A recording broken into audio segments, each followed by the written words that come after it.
The gathering of consciousness. Some years back, at the suggestion of a friend, Susan and I decided to pay a visit to a rural location in Desroches, British Columbia. My home province is steeped in a rich history surrounding the enigma called Sasquatch, and Desroches is central to many of these stories and legends. The name Sasquatch originated nearly 100 years back in the Harrison Hot Springs area, a neighboring community to Desroches. The word Sasquatch is believed to be an anglicization of the Salish word SASQUATCH, meaning wild man or hairy man. J.W. Burns coined the term in the 1930s. Burns was employed as an Indian agent assigned to the Chehalis Band, currently known as the Chehalis First Nation. The Chehalis people claim to have a close bond with Sasquatch and believe they have the ability to move between the physical and spiritual realm. When Susan and I arrived at a dusty dead-end road in our rural Desroches setting, the sun had already retired from a long day. Our secluded landing spot skirted the banks of the mighty Fraser River, the longest fresh waterway in British Columbia. Legend has it that early settlers to the area often reported glowing red eyes escorting them as they journeyed along its bank. Exploring was neither practical or wise at this advanced hour, so we huddled close to our vehicle, sitting cross-legged in the dirt. According to our friend, he was introduced to two Sasquatch individuals at this precise spot. Their appearance was not physical in nature, but telepathic, expressed in words and images. The evening was pleasant and warm, the discussion mentally stimulating, and our conversation turned to the topic of orbs. It was a topic that had occupied our thoughts for some weeks, since a mutual acquaintance had shared a series of spectacular orb photos taken from a Sasquatch people's gathering a few weeks prior. My companion suggested she snap a few pictures with her camera to see if anything orb-like showed up in them. It was approximately 1 a.m. when she began taking a series of pictures that yielded some spectacular results. These pictures, perhaps a dozen in total, were shot over a period of minutes. Neither of us observed anything with the naked eye, but absolute magic danced before us on review of the pictures taken. Sue simply focused her camera into the pitch black darkness directly in front of her and snapped her lens. The initial picture revealed nothing, but the following three in the series showed a steady progression of what appeared to be orbs coming into focus. By picture 4, the photo on Sue's camera was overtaken by a legion of these figures, so densely packed that they resembled a snowstorm.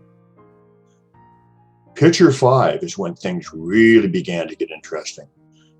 The army of orbs from the previous photograph formed into a swirling, mist-like entity that appeared to be wielding a trident. The surreal being appeared to have a female face, clearly seen. But understanding the nature of pareidoia makes me hesitant to proclaim it as such. However, I am confident that whatever we were looking at was omnipotent, conscious energy gathering. Photograph 6 captures our subject moving out of camera range, traveling from right to left. Picture 7 is startling, revealing an image of a large female face, or what appears to be staring directly down at Susan. The face looked wise and benevolent. The next picture, number 8, taken from the same angle as 7, the female face, was totally black. Susan took a few more shots after this, but there was no longer anything to be seen, not one solitary orb. Our mysterious host was gone, having retreated like a phantom into the inky black night. I was feeling a strong female presence throughout the experiment. Upon examining the pictures, something significant struck me. I noticed that many of the orbs in photograph 5 came together to form a single entity. It is bringing its consciousness in from an infinite amount of places, was my immediate thought. That is a big idea and would explain why our Sasquatch friends can appear wherever they want by simply thinking it. It would also explain how they can be privy to a conversation and the thoughts of everyone involved in it at the same time, often at great distance. God's consciousness is everywhere at once. This is a common theme. However, I am in no way saying that the Sasquatch people or these entities we were visited by are gods.